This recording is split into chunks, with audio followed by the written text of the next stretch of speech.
जब भी अमेरिका के प्रेसिडेंट कहीं जाते हैं तो हम सब देखते हैं टीवी पर वो लंबा सा काफिला या आसमान में उड़ता एक बड़ा सा प्लेन।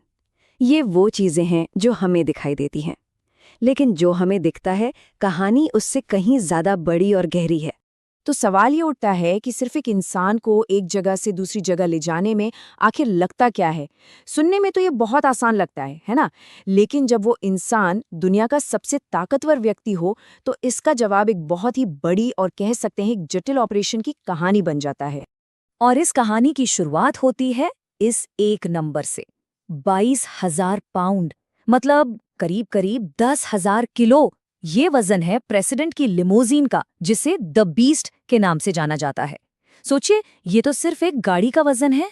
तो चलिए सुरक्षा की इन परतों को एक एक करके खोलते हैं। हम जमीन से शुरू करेंगे, फिर आसमान तक जाएंगे और उससे भी आगे देखेंगे कि आखिर ये पूरा सिस्टम काम कैसे करता है। ठीक है, तो सबसे पहले बात करते हैं उस लेयर की जो सबसे ज्यादा दिखाई देती है। सड़क पर प्रेसिडेंट के चारों तरफ का वो सुरक्षा घेरा, इसे द बीस्ट कहते हैं। और ये नाम इसे यूं ही नहीं मिला है। ये कोई आम कार नहीं है, बिल्कुल नहीं। ये एक चलता फिरता किला है, एक कमांड सेंटर है और पहियों पर एक ऐसा सर्वाइवल कैप्सूल है जो किसी भी हमले को झेल सकता है। अब इसकी खासियतें देखिए। ये तो जैसे किसी साइंस फिक्शन मूवी से निकली हों। 8 इंच मोटा आर्मर। सोचिए, ये किसी बैंक के लॉकर के दरवाजे जितना मोटा होता है। और 5 इंच मोटा कांच, मतलब कोई भी गोली इसे पार नहीं कर सकती। लेकिन बात सिर्फ मोटे कवच पर खत्म नहीं होती।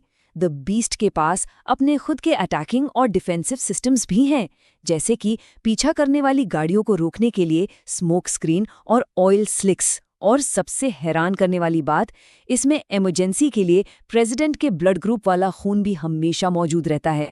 और हाँ, द बीस्ट कभी अकेली नहीं चलती। ये हमेशा 20 से 40 गाड़ियों के एक काफिले के बीच में होती है, जो एक चलती फिरती ढाल की तरह काम करता है।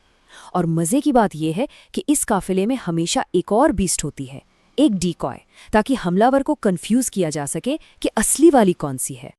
एजेंट्स की तैयारी का लेवल बहुत हाई होता है और उनका एक कोड वर्ड है सैनिटाइज। अगर ये शब्द सुनने को मिले तो इसका मतलब सिर्फ एक ही होता है कि एजेंट्स अब किसी भी खतरे को खत्म करने के लिए गोली चलाने वाले हैं। तो ये तो हुई जमीन की बात, लेकिन प्रेसिडेंट की सुरक्षा जमीन पर ही खत्म नहीं हो जाती।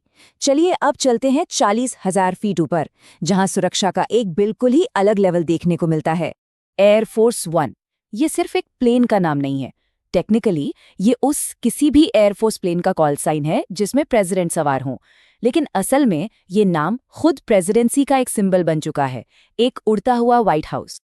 अब इसे किसी आम बोइंग 747 से कंपेयर करके देखिए। ये कोई लग्जरी जेट नहीं है, ये मिलिट्री हार्डवेयर है। सबसे बड़ा फर्क, ये हवा में ही रिफ्यूल हो सकता है, जिसका मतलब है कि ये अनगिनत समय तक हवा में रह सकता है। किसी भी बड़े संकट के समय ये देश को आसमान से ही चला सकता है।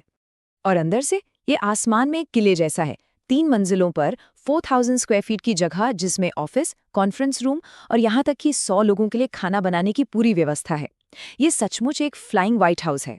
तो हमने वो सब देखा जो नजर आता है, गाड़ी, प्लेन। लेकिन इस पूरे ऑपरेशन का जो सबसे बड़ा हिस्सा है वो असल में दिखाई ही नहीं देता। ये वो काम है जो प्रेसिडेंट के आने से हफ्तों पहले शुरू हो जाता है। किसी भी प्रेसिडेंशियल ट्रिप के पीछे एक बहुत बड़ी लॉजिस्टिकल प्लानिंग होती है। यह हफ्तों पहले शुरू होती है जब एडवांस टीम उस जगह पहुंच जाती है। फिर दिनों पहले कार्गो प्लेन से पूरा का पूरा काफिला पहुंचाया जाता है और प्रेसिडेंट के आने के कुछ घंटे पहले स्नाइपर्स अपनी जगह ले लेते हैं और हर चीज को लॉकडाउन कर दिया जाता है। और इस पूरे अनदेखे ऑपरेशन की कीमत वो भी चौंकाने वाली है। 3 देशों की एक हफ्ते की यात्रा का खर्च करीब 50 मिलियन डॉलर्स तक पहुंच सकता है। एडवांस टीम की चेकलिस्ट देखिए।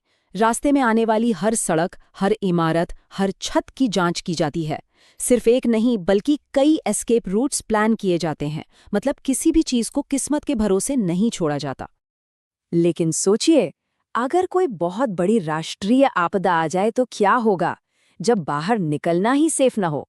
खैर, उसके लिए भी एक प्लान है, और ये है सुरक्षा की सबसे गहरी, सबसे आखिरी परत, प्रेसिडेंशियल इमरजेंसी ऑपरेशन सेंटर या PEOC। ये व्हाइट हाउस के नीचे बना एक मजबूत बंकर है। ये वो आखिरी जगह है जो ये सुनिश्चित करती है कि देश पर चाहे कितनी भी बड़ी मुसीबत क्यों ना आ जाए, सरकार चलती रहेगी। इस बंकर का भी अपना एक इतिहास है। इसे वर्ल्ड वॉर II के समय प्रेसिडेंट रूजवेल्ट को हवाई हमलों से बचाने के लिए बनाया गया था। 9/11 के हमलों के दौरान वाइस प्रेसिडेंट चेनी और बाकी सीनियर अधिकारी यहीं थे, और अब इसे और भी ज्यादा मजबूत और मॉडर्न बनाने के लिए अपग्रेड किया जा रहा है। तो हमने कारें देख लीं, प्लेन देख लिया और बंकर भी, पर ये सब कुछ क्यों? इस पूरे सिस्टम का असली मकसद क्या है? क्या ये सब तामझाम सिर्फ एक इंसान की सुरक्षा के लिए है? नहीं, बिल्कुल नहीं। ये विशाल सिस्टम एक बहुत बड़े मकसद के लिए काम करता है। इसे सरकार की निरंतरता या कंटिन्यूटी ऑफ गवर्नमेंट सुनिश्चित करने के लिए बनाया गया है। मतलब ये सिर्फ एक व्यक्ति की नहीं, बल्कि पूरे देश की स्थिरता और फंक्शनिंग की सुरक्षा करता है। ये सिस्टम इस बात की गारंटी है कि कमांड की चेन कभी टूटेगी नहीं।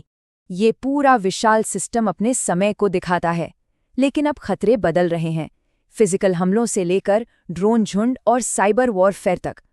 तो ये हमें सोचने पर मजबूर करता है कि प्रेसिडेंशियल सिक्योरिटी की अगली पीढ़ी आखिर कैसी होगी। टेक्नोलॉजी और पावर का ये संगम भविष्य की चुनौतियों का सामना कैसे करेगा?